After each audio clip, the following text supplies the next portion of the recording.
La recherche occupe à la faculté des lettres et sciences humaines, comme dans toute l'université de Nice-Sophie Antipolis, une place importante, un rôle important, puisque à l'heure actuelle, plus de 300 étudiants travaillent en thèse et sont partie prenante de programmes de recherche dans les 13 laboratoires de notre faculté.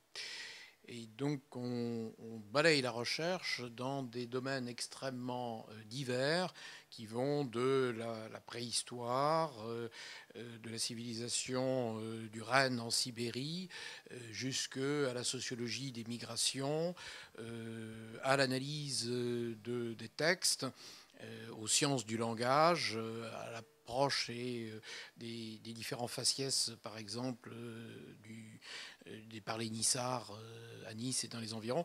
Donc l'aménagement du territoire également en géographie. Voici quelques exemples de la recherche qui se fait très activement dans notre faculté et dans les disciplines qui sont représentées. Et quel est le rôle exact de cette recherche ici à la faculté des lettres?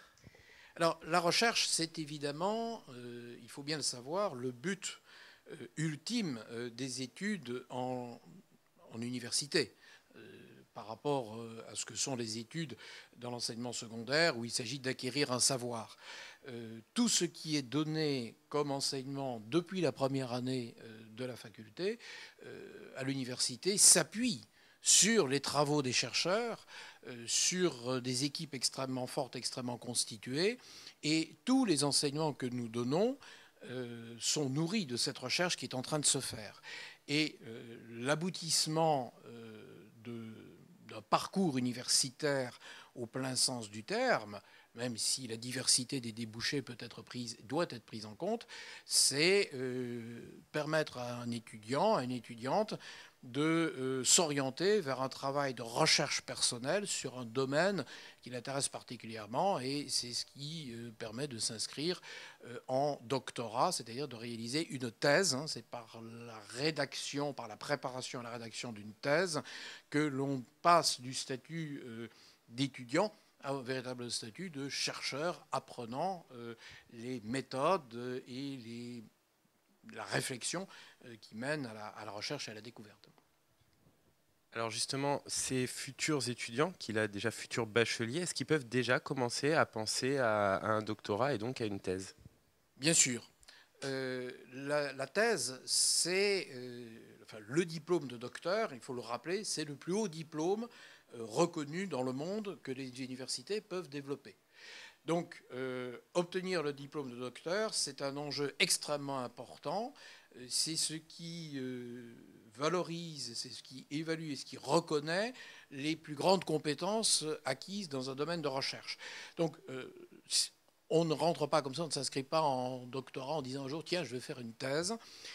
C'est quelque chose qui se prépare, il faut y réfléchir en fonction de ses propres intérêts, des disciplines dans lesquelles on se sent attiré.